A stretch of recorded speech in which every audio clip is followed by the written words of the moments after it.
Guys ഇന്ന് ദേ നട്ടപ്പുറ വെയിലത്ത് ജോമൻ ചിരിച്ചോണ്ട് വരുന്ന കണ്ട നമ്മൾ ഇന്ന് വീട്ടിൽ ക്ലീനിങ് ഡേ ആയിരുന്നു. അപ്പത്തേനും കിട്ടിയ ആക്രി സാധനങ്ങളാണ് ഇതെല്ലാം. അപ്പൊ ഇത് കടയിൽ കൊണ്ട് കൊടുക്കാൻ വേണ്ടി ഞങ്ങൾ ഇന്ന് പോവുകയാണ്.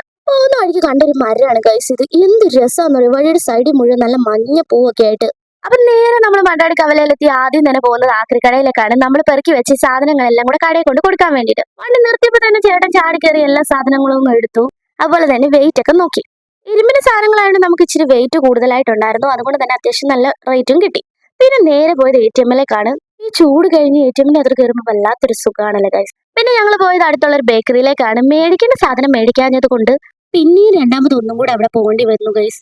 അങ്ങനെ പോയി സാധനങ്ങളെല്ലാം തന്നെ മേടിച്ചെന്ന് ഉറപ്പ് വരുത്തി. ഇത് ഈ കടയിൽ നിന്നാണ് നമ്മൾ സാധനങ്ങളെല്ലാം മേടിച്ചത്. അത് കഴിഞ്ഞ് പോയത് കുറച്ച് പച്ചക്കറിയും കാര്യങ്ങളൊക്കെ മേടിക്കാൻ വേണ്ടിയിട്ടാണ്. നമ്മുടെ വീട്ടിൽ ഇന്ന് പ്രെയർ ഉണ്ട് ഗൈസ്. അപ്പൊ അതിനോടുള്ള ആവശ്യമായിട്ടുള്ള സാധനങ്ങൾ മേടിക്കാൻ വേണ്ടിയിട്ടാണ് സത്യം പറഞ്ഞാൽ ഞങ്ങൾ ഇങ്ങനെ ഇറങ്ങിയത്. എന്റെ പൊന്നു ഗൈസ്, ഇത്രയും കാലമുള്ള സാധനം ഈ ജോമൻ ചേട്ടൻ എന്നെ കൂടെ ഒറ്റയ്ക്ക് ചുമപ്പിച്ചു ബാലവേല.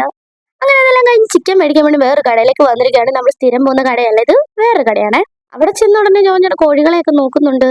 എന്താണ് അവ ഉദ്ദേശം? അപ്പോഴാണ് ഞാൻ ശ്രദ്ധിക്കുന്നത്, ഇത് കൊണ്ട് കോഴിക്ക് ചൂടെടുക്കാതിരിക്കാൻ അവർ ടേബിൾ ഫാൻ വെച്ച് കൊടുത്തിരിക്കുന്നു. അങ്ങനെ നമ്മുടെ കോഴിയെ കൈ കിട്ടി അതുവഴി ഞാൻ പെട്ടെന്ന് പോകുന്നു. പിന്നെ നിങ്ങൾ ശ്രദ്ധിച്ചോ നടത്തില്ല ഗൈസ്, നമ്മുടെ കൂടെ ഇന്ന് ജോസൂട്ടനില്ല. ആളെ ഞങ്ങൾ വീട്ടിൽ നൈസ് ഇരുത്തിയിട്ടാണ് പോകുന്നത്. അതുകൊണ്ട് അവനെ സോപ്പിടാനായിട്ട് കുറച്ച് സാധനങ്ങളൂടെ മേടിച്ചിട്ട് ഞങ്ങൾ പതുക്കെ വീട്ടിലേക്ക് പോരുകയാണ്. ആദ്യം തന്നെ ജോസൂട്ടന് മേടിച്ച് ഐസ്ക്രീം കൊടുക്കുകയാണ്. ജോസൂട്ടൻ ഞങ്ങൾ വന്നതും പോയതും ഒന്നും പറഞ്ഞിട്ടില്ലായിരുന്നു ഗൈസ്. അത് കഴിഞ്ഞപ്പോൾ ജോസൂട്ടൻ നല്ലൊരു ലൈം സോഡയൊക്കെ ഉണ്ടാക്കി തന്നു. ഞാനിത് കുടിക്കട്ടെ. അപ്പൊ അത്രേ ഉള്ളൂ ഗൈസ്. Okay bye.